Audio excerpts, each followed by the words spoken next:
नमस्कार विद्यार्थी मित्रांनो, परत एकदा मी तुमच्या सर्वांचं स्वागत करतोय माझ्या यूट्यूब चॅनलमध्ये, ज्याचं नाव आहे शिरसाट सायन्स हब. विद्यार्थी मित्रांनो, आज आपण class 10 subject science and technology part फर्स्टमधला chapter number 3 that is the chemical reactions and equations याच्यामधला लेक्चर नंबर 4ला आपण सुरुवात करणार आहोत. या लेक्चरमध्ये आपल्याला टाईप्स ऑफ केमिकल रिॲक्शन्स याचा अभ्यास करायचा आहे, ज्याच्यामध्ये आपल्याला 4 रिॲक्शनचा अभ्यास करायचा आहे. First combination reaction, second decomposition reaction, then third displacement reaction and fourth double displacement reaction. तर आता आपण आपल्या आजच्या लेक्चर नंबर 4ला सुरुवात करूया. Look at this types of chemical reaction. The chemical reactions are classified into following 4 types in accordance with the nature and the number of the reactant and the products. म्हणजे chemical reaction जे आहे त्याचे 4 जे types आहेत ते कशावरून त्यांनी classified केलेले आहेत, according to their numbers of reactant and numbers of product. म्हणजे त्या रिॲक्शनमध्ये किती रिॲक्टंट आहे, त्याचं नेचर कसं आहे आणि फॉर्म होताना किती प्रॉडक्ट फॉर्म होतात याच्यावरून ह्या रिॲक्शन्स इथे आपल्याला क्लासिफाईड केलेल्या पाहायला मिळतात. तर त्याच्यामधल्या पहिल्या रिॲक्शनला आपण आता सुरुवात करूया, that is the combination reaction.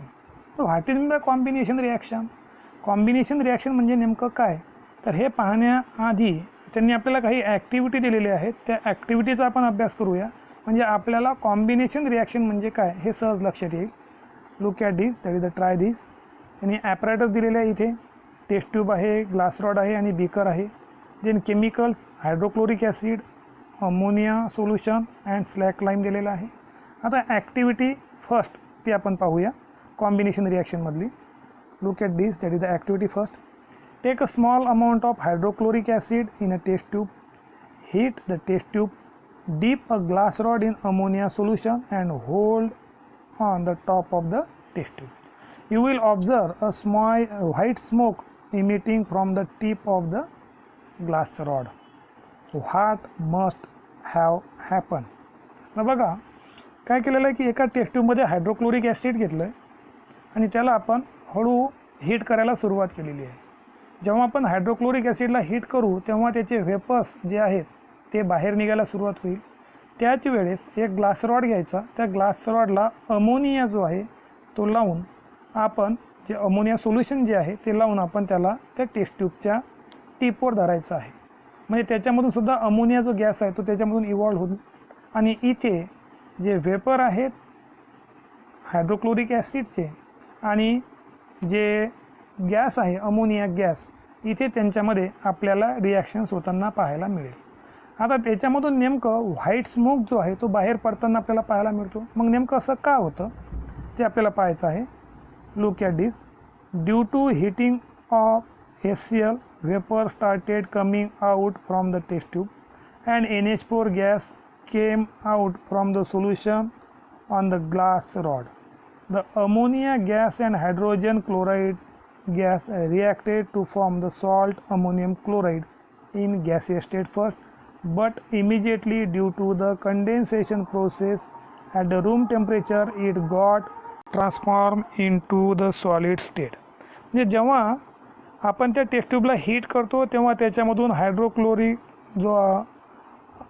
Hydrogen chloride जो आहे तो आपल्याला इव्हॉल्व होताना पाहायला मिळतो. त्याचे व्हेपर्स बाहेर निघतात आणि अमोनिया गॅस यांच्यामध्ये रिॲक्शन होते आणि रिॲक्शन होत असताना तिथे आपल्याला अमोनियम क्लोराईड जो आहे हा गॅसेस फॉर्ममध्ये तयार झालेला पाहायला मिळतो. But due to the condensation process आपल्याला लगेच तो सॉलिड फॉर्ममध्ये फॉर्म झालेला पाहायला मिळतो आणि त्याचमुळे आपल्याला तिथे व्हाईट स्मोक जो आहे तो तयार होताना पाहायला मिळतो. ही जी रिॲक्शन आहे ही केमिकल इक्वेशनमध्ये इथे लिहिलेली आहे.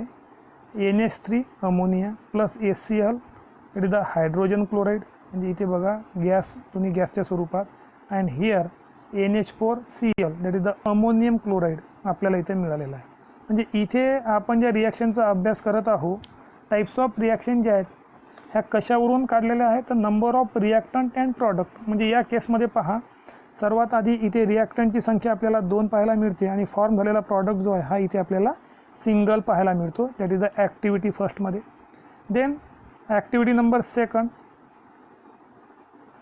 Hold a magnesium strip in a pair of tongue and ignite. On burning in air, a white powder of magnesium oxide is formed. The reactions can be written in the form of chemical equation as follow. आता हा जो experiment आहे हा बऱ्याचदा आपण केलेला आहे. Previous स्टँडर्डमध्ये सुद्धा तुम्हाला हा होताच. 8th स्टँडर्डमध्ये 9th स्टँडर्डमध्ये सुद्धा तुम्ही हा केलेला आहे. याच्यामध्ये काय केलेलं आहे की एक मॅग्नेशियमची स्ट्रीप घेतली आणि ती हवेमध्ये जाळली. तर जेव्हा आपण ही मॅग्नेशियमची स्ट्रीप हवेमध्ये जाळतो तेव्हा त्याच्यापासून एक व्हाईट पावडर तयार झालेली आपल्याला पाहायला मिळते आणि ती व्हाईट पावडर दुसरं काही नसून that is the magnesium oxide. आता हे इथं इक्वेशनच्या फॉर्ममध्ये लिहिलेलं आहे that is the 2Mg + O2 and here we can get 2MgO. That is the equation number 13 त्याला दिलेलं आहे. इथे सुद्धा तुमच्या एक गोष्ट लक्षात आलेली असेल की इथे रिॲक्टंटची संख्या जी आहे ही 2 आहे आणि तयार झालेला प्रॉडक्ट हा इथे सिंगल आहे. That is the activity number 2. Then activity number 3. Take water in a beaker up to half of its capacity. Add a few pieces of slack lime that is calcium oxide, त्याला आपण CaO असं म्हणतो बघा. And calcium hydroxide CaOH2 is formed by combination of calcium oxide and water with a generation of large amount of heat. तर ही जी activity आहे activity number 3 मध्ये त्यांनी एक बीकर घेतलेला आहे आणि त्या बीकरमध्ये त्याच्या कॅपॅसिटीच्या अर्धा एवढं पाणी घ्यायचं आणि त्या बीकरमध्ये CaO म्हणजे कॅल्शियम ऑक्साईड टाकायचं आणि त्याच्यामध्ये आपल्याला वॉटर ऑलरेडी असल्यामुळं तिथे केमिकल रिॲक्शन होऊन आपल्याला कॅल्शियम हायड्रोऑक्साईड फॉर्म झालेलं पाहायला मिळतं. दिस इज द कॅल्शियम हायड्रोऑक्साईड. आणि त्याचबरोबर तिथे खूप मोठ्या प्रमाणात हीटसुद्धा इव्हॉल्व झालेली आपल्याला पाहायला मिळते. And this is the activity number 3. इथे जर आपण पाहिलं तर इथे सुद्धा रिॲक्टंटची संख्या 2 आहे आणि फॉर्म झालेला प्रॉडक्ट इथं सिंगल आहे. ह्या फक्त याच्यामधून आपल्याला हीट इव्हॉल्व होताना पाहायला मिळते. म्हणजे तिन्ही ॲक्टिव्हिटीवरून जर आपण कॉन्क्लुजन जर काढलं आता नीट आपल्याला दिलेलं आहे use your brain power. What is the number of reactant in each of the above reaction. आता प्रत्येक रिॲक्शनमध्ये रिॲक्टंटची संख्या किती होती. आता मी तुम्हाला प्रत्येक वेळी सांगितलेलं आहे की इथे रिॲक्शन जेवढे झाले तर रिॲक्टंटची संख्या इथे प्रत्येकामध्ये आपल्याला 2 पाहायला मिळाली. What is the number of molecules of reactant taking part in the above reactions. आता इथं पहिल्या आणि तिसऱ्या रिॲक्शनमध्ये 2 मॉलिक्यूल होते आणि दुसऱ्या रिॲक्शनमध्ये 3 मॉलिक्यूल आपल्याला इथं रिॲक्शनमध्ये सहभागी झालेले पाहायला मिळतात. म्हणजे पहिल्या आणि तिसऱ्या रिॲक्शनमध्ये 2 आणि जी सेकंड रिॲक्शन जी आहे त्याच्यामध्ये 3 मॉलिक्यूल्स रिॲक्शनमध्ये सहभागी झालेले पाहायला मिळतात. आणि तिसरा क्वेश्चन यांनी विचारलेला आहे how many products are form in each of the above reaction. किती प्रॉडक्ट तयार झाले. प्रत्येक ठिकाणी आपण जर पाहिलं तर आपल्याला एकच प्रॉडक्ट तयार झालेला पाहायला मिळाला. म्हणजे याच्यावरून आपण एक डेफिनेशन करू शकतो कॉम्बिनेशन रिॲक्शनची. When 2 or more reactant combine in a reaction and to form a single product is called combination reaction.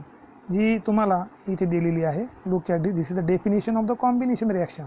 When 2 or more reactant combine in a reaction and to form a single product is called combination reaction.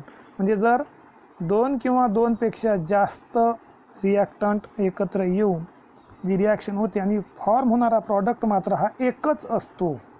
सर्वात महत्त्वाचं इथे reactant 2 किंवा 2 पेक्षा जास्त असू शकतील परंतु तयार होणारा जो प्रॉडक्ट आहे हा सिंगल असतो. तेव्हा त्या रिॲक्शनला कॉम्बिनेशन रिॲक्शन असं म्हणतात. And this is the first that is the combination reaction. Okay. Then second one that is the decomposition reaction. इथे सुद्धा आपल्याला त्यांनी ॲक्टिव्हिटी दिलेली आहे. ॲपॅरेटस आहे evaporating dish. Then Bunsen burner. Chemical आहे sugar, calcium carbonate, sulphuric acid etcetera. तर procedure दिलेली आहे. Take some sugar in evaporating dish and heat it with the help of Bunsen burner. After some time you will see the formation of burn out black substance. Exactly what must have happened in this activity. तर इथे सुद्धा आपण आधी ॲक्टिव्हिटीचा अभ्यास करूया आणि ॲक्टिव्हिटीच्या अभ्यासावरून आपण decomposition reaction म्हणजे काय ते समजून घेऊया. In the above activity, a single reactant sugar is divided into two substances, that is the carbon and water.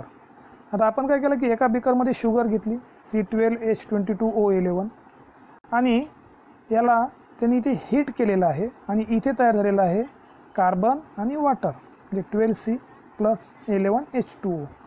आता in the reaction in which there is the only one reactant giving rise to the two or more products is called combination reaction. आणि इथे सरळ आपल्याला definition दिलेली आहे. काय झालं activity शुगरमध्ये हा सिंगल रिॲक्टंट होता आणि इथे फॉर्म होताना प्रॉडक्ट आपल्याला दोन तयार झालेले पाहायला मिळतात.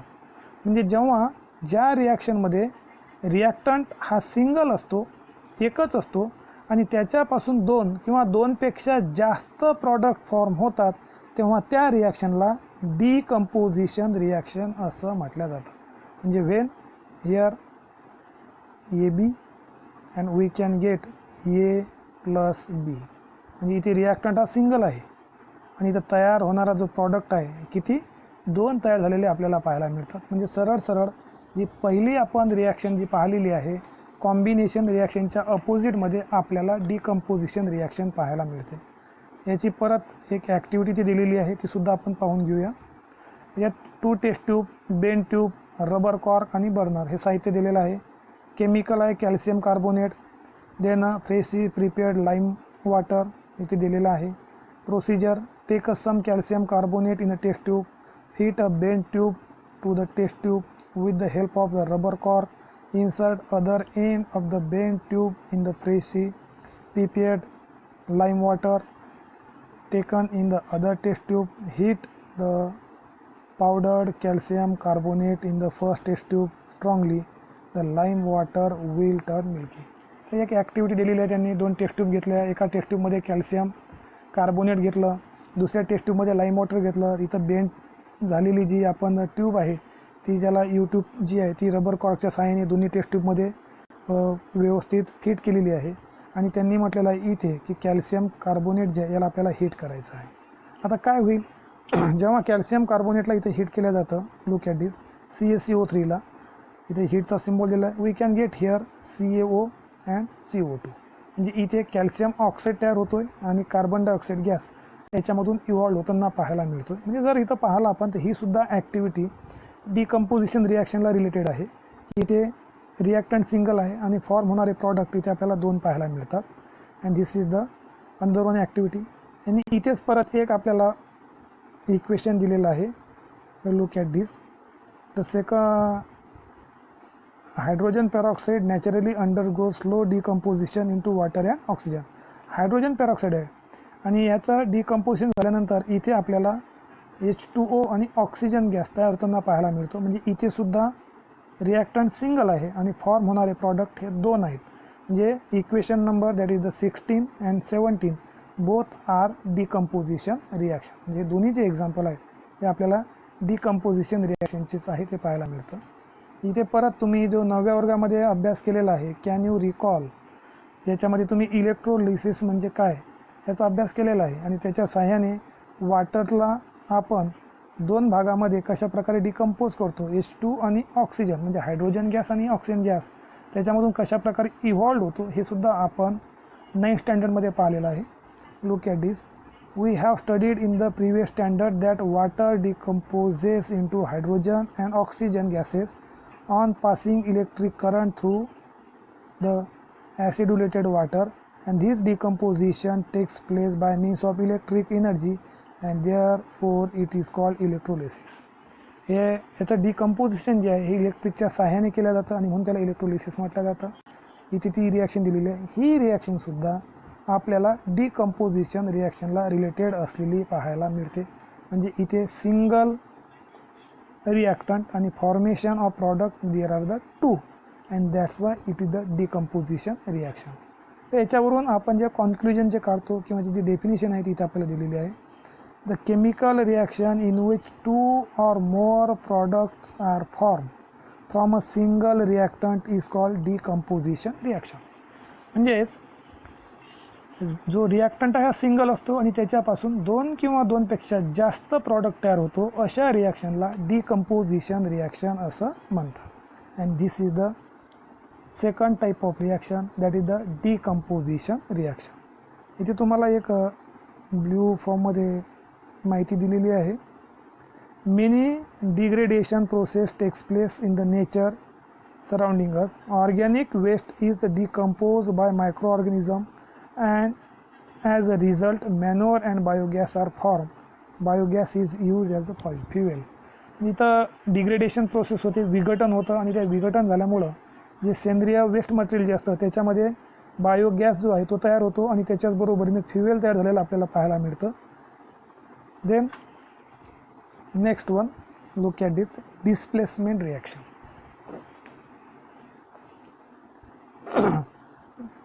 Look at this displacement reaction. We saw in the beginning of the chapter that the oxidizing that on adding zinc dust to blue colored copper sulfate solution, colorless solution of zinc sulfate is formed and heat is generated. The equation number 3 जे आपण lecture number 1 ला अभ्यासलेलं आहे. तुम्ही जर या पूर्ण चॅप्टरमध्ये तुम्हाला बऱ्याच रिॲक्शन दिसत आहे, परंतु ज्या रिॲक्शन्स आपण पहिला एकदम फर्स्ट लेक्चरला ॲक्टिव्हिटी फर्स्टमध्ये ज्या अभ्यासलेल्या आहेत त्याच रिॲक्शन इथे आपल्याला पूर्ण रिपीट होताना पाहायला मिळत आहे. म्हणजे पहिल्या ज्या 5 रिॲक्शन आपण पेज नंबर 31च्या केलेल्या आहेत त्या व्यवस्थित एकदा अभ्यासल्या तर ह्याच रिॲक्शन आपल्याला रिपीट होताना पाहायला मिळत आहे. ही जर आपण रिॲक्शन जर पाहिली तर याच्यामध्ये CuSO4 plus Zn, then here we can get that is the ZnSO4 plus Cu. Third नंबरची जी इक्वेशन त्यांनी दिलेलं आहे ते आपण पाहतोय. आता याच्यावरून काय लक्षात आलं की CuSO4 आहे काय म्हटलेलं आहे, झिंक डस्ट जी आहे आपण काय केलेली आहे, ब्ल्यू कलर्ड कॉपर सल्फेट सोल्युशनमध्ये CuSO4 मध्ये जेव्हा आपण झिंक डस्ट टाकतो तेव्हा आपल्याला इथे ZnSO4 तयार होतं आणि Cu हा सेपरेट झालेला पाहायला मिळतो.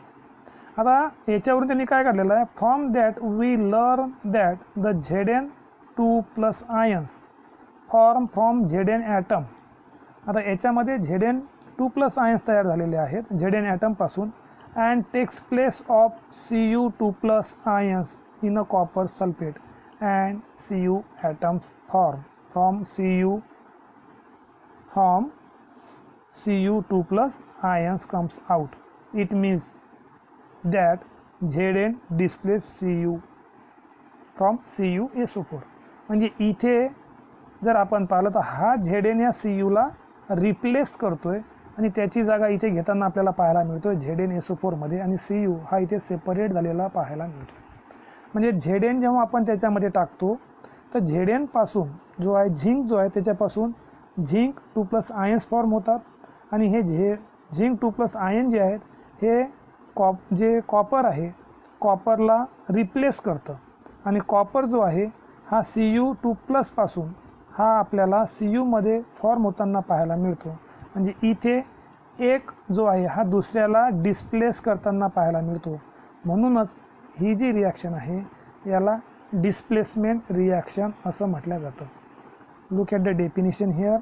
The reaction in which the place of the ions of less reactive element in a compound is taken by another more reactive element by formation of its ions is called displacement reaction.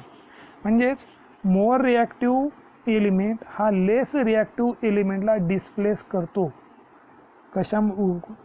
आणि त्याचला आपण displacement reaction असे म्हणतो. तर इथं 2 आपल्याला दिलेले आहेत CuSO4 आणि Fe. इथे सुद्धा फॉर्म होताना काय होईल, FeSO4 आणि प्लस Cu. म्हणजेच इथे सुद्धा काय केलेलं आहे, Feने Cuला डिस्प्लेस केलेला आहे. म्हणजे मोर रिॲक्टिव्ह जो आहे तो लेस रिॲक्टिव्हला डिस्प्लेस करतो. आता याच्या आतमध्ये हा Cu आहे परंतु परत CuSO4 आणि Fe असं मात्र इथं फॉर्म होणार नाही कारण Cu हा लेस रिॲक्टिव्ह आहे कशाच्या तुलनेत Feच्या. आता परत सेकंड बघा इथं CuSO4 प्लस Pb. इथे सुद्धा काय होईल PbSO4 प्लस Cu. म्हणजे इथे सुद्धा PBने CUला डिस्प्लेस केलेलं आपल्याला पाहायला मिळतं. म्हणजे सरळ सरळ तुमच्या लक्षात आलेलं असेल, मोर रिॲक्टिव्ह एलिमेंट हा लेस रिॲक्टिव्ह एलिमेंटला डिस्प्लेस करतो by the formation of its own ions, and that is called the displacement reaction, and this is the third type of reaction, that is the displacement reaction. आता इथे सर्वात शेवटची reaction आपल्याला पाहिजे, ज्याचं नाव आहे डबल डिस्प्लेसमेंट रिॲक्शन. आता याच्यामध्ये डबल डिस्प्लेसमेंट रिॲक्शनमध्ये look at this, we have seen the equation 9. तर इक्वेशन 9 कोणतं आहे ते मी आधी इथे लिहून घेतो आहे. आधी पूर्ण एकदा वाचून घेऊ, म्हणजे मी इक्वेशन 9 इथे लिहितो. White precipitate of silver chloride is form by exchange of silver and sodium ions present in the reactant.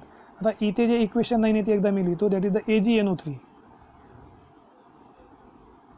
AgNO3 plus NaCl, and here we can get AgCl plus NaNO3.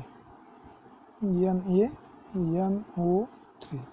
आता इथे सुद्धा जर आपण रिॲक्शन जर पाहिली तर Ag या Clला displace झालेला पाहायला मिळतो, आणि इथे NaNO3 हा फॉर्म झालेला पाहायला मिळतो.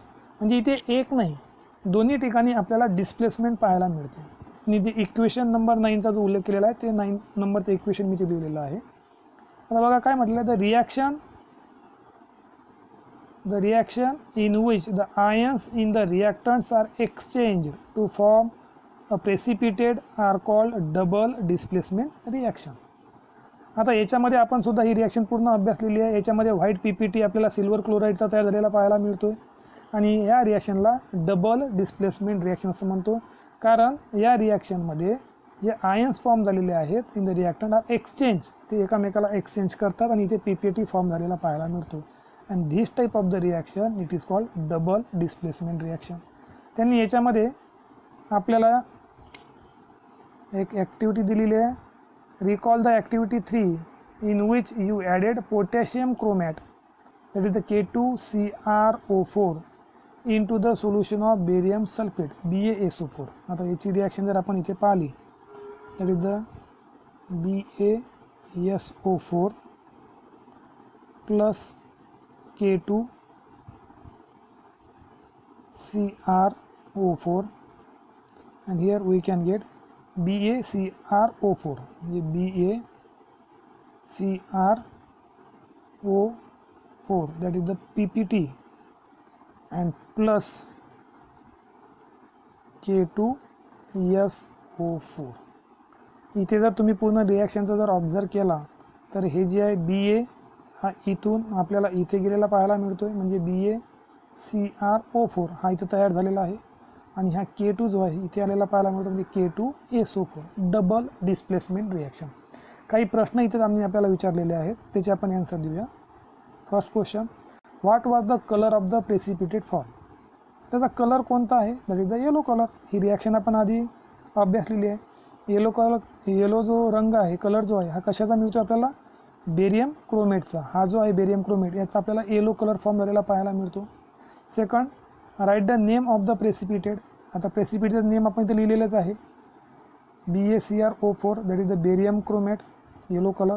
Then third, write down the balance equation for the reaction. इथे मी तुम्हाला लिहून दाखवलेली आहे. त्यानंतर fourth one, will you call this reaction a displacement reaction or double displacement reaction.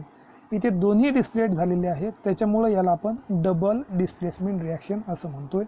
And these are the 4 main types in case of, that is the types of reaction, की जे types जे आहेत हे नंबर ऑफ रिॲक्टंट अँड प्रॉडक्टवरून इथं. Types of chemical रिॲक्शनमध्ये एकदा आपण या सर्व रिॲक्शन्स पाहूया. Look at this. First of all combination reaction. इथं कॉम्बिनेशन रिॲक्शन जर आपण पाहिली तर याच्यामध्ये रिॲक्टंट 2 आहेत, आणि फॉर्म होणारा जो प्रॉडक्ट आहे इथे सिंगल आहे. म्हणजे इथे कॉम्बिनेशन रिॲक्शनमध्ये 2 किंवा 2पेक्षा जास्त रिॲक्टंट असतात, आणि फॉर्म होणारा जो प्रॉडक्ट आहे हा सिंगल असतो. Second, decomposition reaction. डिकम्पोजिशन रिॲक्शनमध्ये रिॲक्टंट हा सिंगल असतो आणि त्याच्यापासून 2 किंवा 2 पेक्षा जास्त प्रॉडक्ट फॉर्म होतात. This is the decomposition reaction. Then third one that is the displacement reaction. Displacement रिॲक्शनमध्ये इथे एक जनरल रिॲक्शन जी आहे ती लिहिलेली आहे मी, A plus B C and here we can get A C plus B. म्हणजे इथे ए हा बीला डिस्प्लेस करतो आणि इथे फॉर्म होताना प्रॉडक्ट ए सी प्लस बी हा तयार होतो. म्हणजे मोर रिॲक्टिव्ह एलिमेंट हा लेस रिॲक्टिव्ह एलिमेंटला डिस्प्लेस करतो आणि अशा प्रकारच्या रिॲक्शनला डिस्प्लेसमेंट रिॲक्शन असे म्हणतात. Then last one that is the double displacement reaction. याच्यामध्ये जनरल रिॲक्शनमध्ये बघा A B plus C D and here we can get A D plus C B. म्हणजे इथे आपण जर पाहिलं हा सी बी जो आहे हा डीला डिस्प्लेस करतो आहे आणि डी जो आहे हा इथे आपल्याला एक प्रकारे बीला डिस्प्लेस करताना पाहायला मिळतो आणि इथं फॉर्म झालेला आहे A D plus C B. या प्रकारच्या रिॲक्शनला आपण डबल डिस्प्लेसमेंट रिॲक्शन असे म्हणतो. And these are the types of chemical reaction. That is the combination reaction, decomposition reaction, displacement reaction and fourth one that is the double displacement reaction. तर विद्यार्थी मित्रांनो, इथे आपलं लेक्चर नंबर 4 कंप्लीट झालेला आहे. याचा व्यवस्थित अभ्यास तुम्ही करा.